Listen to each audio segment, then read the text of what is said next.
दोस्तों, हमारे जीवन में ध्यान का महत्व अपार है।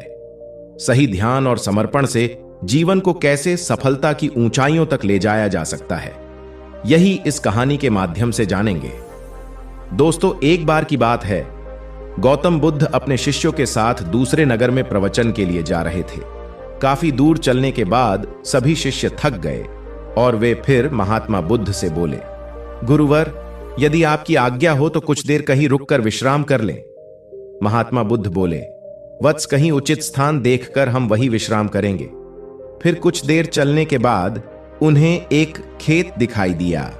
उस खेत पर एक बुजुर्ग और एक छोटा लड़का खेत जोतने का काम कर रहे थे।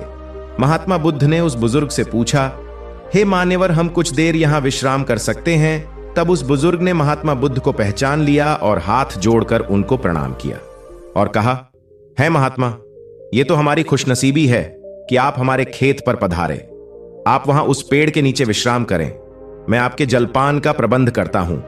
तब महात्मा जी बोले, हे मान्यवर, आप अपना कार्य पूर्ण करें, हमको कुछ नहीं चाहिए।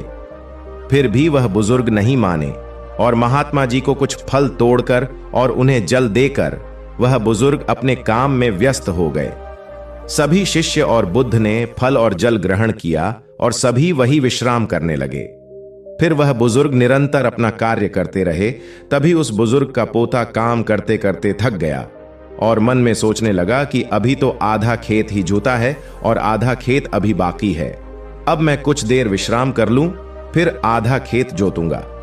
ऐसा सोचकर वह एक पेड़ के नीचे जाकर विश्राम करने लगा। पेड़ की ठंडी ठंडी हवा से उस बुजुर्ग के पोते को गहरी नींद आ गई, लेकिन वह बुजुर्ग निरंतर अपने कार्य में लगे रहे। फिर जब उस बुजुर्ग का पोता अपनी नींद से जागा, तब तक उस बुजुर्ग ने सारा खेत जोत लिया। वह नजारा महात्मा बुद्ध और उनके शिष्यों ने देखा।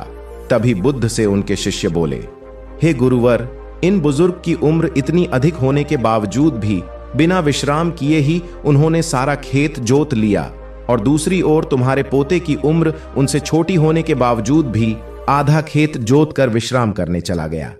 ऐसा जोश सराहनीय है। उन बुजुर्ग में ऐसा जोश देखते ही बन रहा है, और वही उनका पोता आलस्य में आकर विश्राम करने चला गया।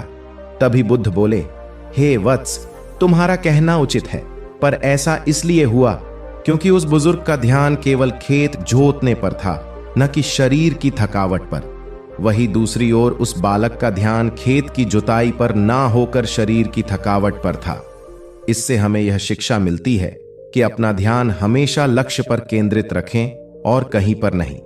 यह कहकर बुद्ध और उनके शिष्य उस बुजुर्ग का अभिवादन करके अपने मार्ग पर चल दिए। Moral of the story. दोस्तों, इस कहानी के माध्यम से हमने देखा कि एक सफल जीवन के लिए ध्यान और समर्पण का महत्व क्या है।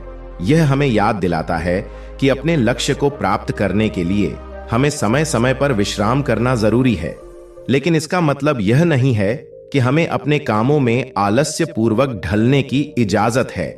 सही ध्यान और समर्पण से हम समस्त चुनौतियों का सामना कर सकते हैं और अपने लक्ष्य की प्राप्ति में सफल हो सकते हैं।